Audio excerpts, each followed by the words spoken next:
नमस्कार दोस्तों, मेरा नाम है अजीत सिंह और पैसा बाजार में आप सभी का स्वागत है। आज हम बात करेंगे central depository service limited (CDSL) के बारे में। सबसे पहले कंपनी का ओवरव्यू कर लें। तो बिजनेस इनका क्या है? डिजिटल कस्टोडियन है शेयर्स के और सिक्योरिटीज के इंडिया के अंदर। मार्केट स्ट्रक्चर की बात करें तो एनएसडीएल और सीडीएसएल ने दोनों ने मिलकर एक डिओपोली क्रिएट कर रखी है। मतलब ये इंडिया में सिर्फ दो ही डिपॉजिटरीज हैं, पहली सीडीएसएल, दूसरी एनएसडीएल। मॉडल इनका हाई मार्जिन का है, टोल ब्रिज का बिजनेस मॉडल है जो कि रिकरिंग रेवेन्यू मतलब बार बार रेवेन्यू क्रिएट करता है इनके लिए। सबसे पहले कंपनी का ओवरव्यू करेंगे, कंपनी का बिजनेस मॉडल, ग्रोथ ड्राइवर समझेंगे, टेक्निकल एनालिसिस करेंगे, ग्रोथ चार्ट देखेंगे, वैल्यूएशन एनालिसिस करेंगे और इन्वेस्टमेंट की वर्डिक्ट करेंगे। चलिए शुरू करते हैं कंपनी प्रोफाइल से। सीडीएसएल इंडिया की डिजिटल कस्टोडियन कस्टोडियन है सिक्योरिटीज की। काम करती है टोल ब्रिज की तरह शेयर ट्रांसफर में। और every equity transaction pass through CDSL, मतलब कोई भी इक्विटी ट्रांजेक्शन होगा उसको सीडीएसएल से ही या फिर एनएसडीएल से पास करना पड़ेगा। इन्होंने डिओपोली क्रिएट करके रखी है एनएसडीएल के साथ। 100% कंट्रोल है सिक्योरिटी डिपॉजिटरी स्पेस में।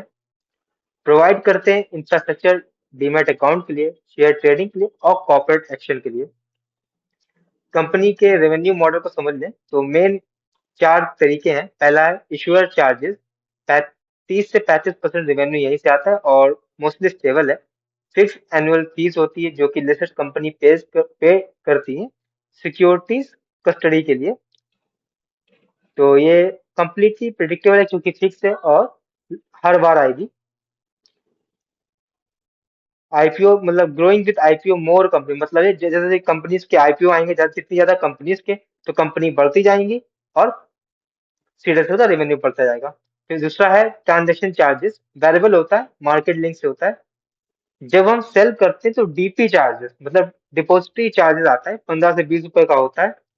तो ये भी ट्रांसफर चार्जेस होते हैं, ये लगते हैं। जैसे जैसे मार्केट बुल मार्केट होगी या फिर ट्रेडिंग वॉल्यूम बढ़ेगा, वैसे वैसे ये चार्जेस भी बढ़ते कंपनी के बढ़ते जाएंगे। आईपीओ और कॉर्पोरेट एक्शन से 97% सीएजीआर से ये ग्रोथ हो रहा है सेगमेंट। फास्टेस्ट ग्रोइंग सेगमेंट है कंपनी का। प्रोसेसिंग फी लगती है आईपीओ को, और जब बोनस शेयर इशू होते हैं, जब कंपनी डिविडेंड देती है तो वहां से रुपए आते हैं। तो हर साल ये 87% से ग्रो हो रहा है। तो अनटैप्ड अपॉर्चुनिटी है बहुत बड़ी इंडिया के अंदर जो लिस्टेड कंपनी उसके लिए। इमर्जिंग सोल्यूशन सब्सिडी की बात करें तो फ्यूचर सेगमेंट में इनकी कुछ सब्सिडी वो काम करती हैं। पहली है सीवीएल जो सीडीएसएल वेंचर की है, इसमें 54.25% स्टेक है सीडीएसएल का। ये केवाईसी प्रोवाइडर है।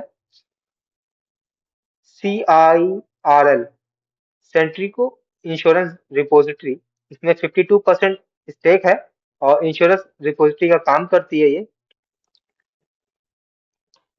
अगर हम इन दोनों सब्सिडीज की बात करें, 2 से 3 फास्टर ये लोग काम कर रही है डिपॉजिटरी बिजनेस में। कंपनी के फाइनेंशियल मैट्रिक्स की बात करें, इनकी मार्केट कैप है 24,794 करोड़ की। करंट प्राइस चल रहा है 1186 का। हाई है इनका 1829 का और लो है 1080 का। पीई रेशियो 52.1 है, बुक वैल्यू 83.4 और price to value 14.2। Dividend yield 1.05% है। अपने ऑल टाइम हाई से अगर हम इनका हाई मान लें 2000 का, तो वहां से अप्रोक्स 40% डाउन चल रहे हैं। फाइनेंशियल हेल्थ की बात करें तो कंपनी ऑलमोस्ट डेट फ्री है, इंटरेस्ट एक्सपेंसेस जीरो है, ऑपरेटिंग मार्जिन 58 से 62% है, कैश जनरेट कर रहे हैं, स्ट्रॉन्ग और स्टेबल कैश फ्लो है कंपनी का। डिविडेंड पॉलिसी की बात करें 50 से 55% डिविडेंड पे आउट है। डेप्टर्स डे कंपनी के इंप्रूव हो रहे हैं, 24.2 डेज से 17.8 डेज पे आ रहे हैं।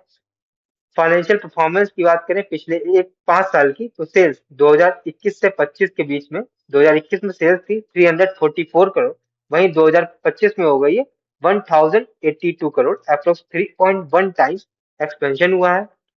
नेट प्रॉफिट 2021 में था 201 करोड़ का, वहीं 2025 में हो गया 526 करोड़ का, 2.6 टाइम एक्सपेंशन हुआ है।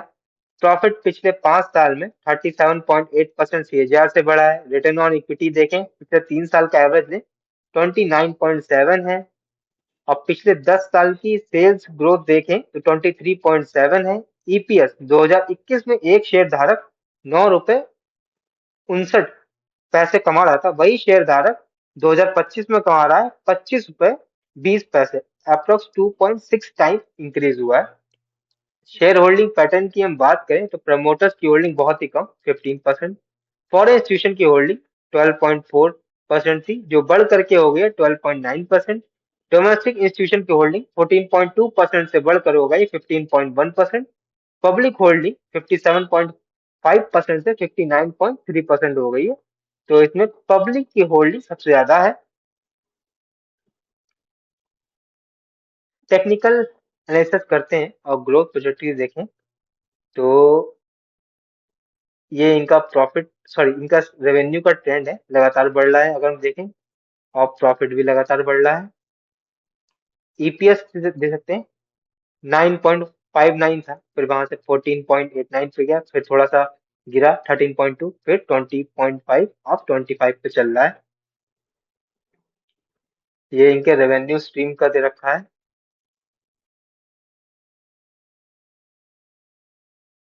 अगर हम अगर हम कुछ चीजों को एनालिसिस करें, टेक्निकल ऑब्जर्वेशन करें, तो लगातार पिछले 5 साल में इनका जो रेवेन्यू होगा 25% सीजीआर से ग्रो होगा और प्रॉफिट 37.8% सीजीआर से ग्रो होगा।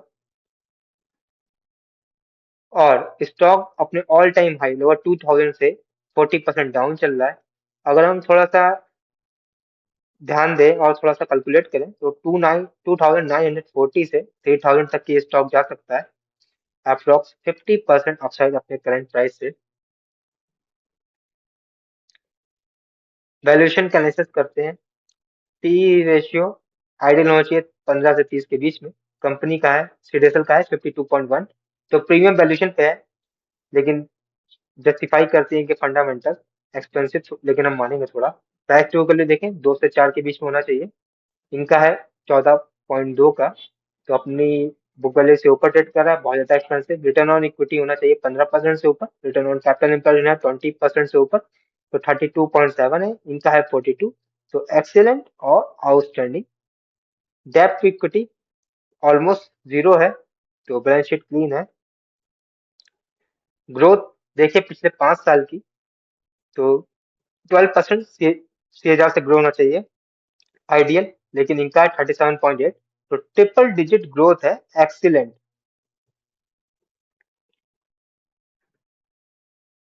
अगर हम वैल्यूएशन को थोड़ा सा एनालिसिस करें, फेयर वैल्यू का एस्टिमेट लगाएं, तो बियर केस में ये 900 से 1000 होना चाहिए, और बेस केस में 1400 से 1600 का, और बुल केस में अगर हम 25 से 30% ग्रोथ को लगातार माने करेगी कंपनी, तो 1900 से 2022, और लॉन्ग टर्म में देखें तो 2940 से 3000 के बीच में।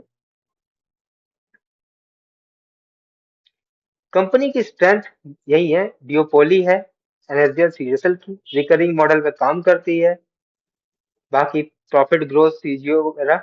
वीकनेस यही है, प्रीमियम वैल्यूएशन पर ट्रेड कर रही है, margin of safety current level थोड़ी कम है, रेगुलेटरी रिस्क बना हुआ है, डियोपोली के चक्कर में थोड़ा सा कंपटीशन बढ़ा सकती है गवर्नमेंट। फाइनल वर्डिक्ट की अगर हम बात करें, who should on, long term investor को थोड़ा वॉच लिस्ट में रखना चाहिए 3 से 5 साल के हॉरिजन के लिए मिनिमम। क्वालिटी ग्रोथ है, रिकरिंग कंपनी का मॉडल है।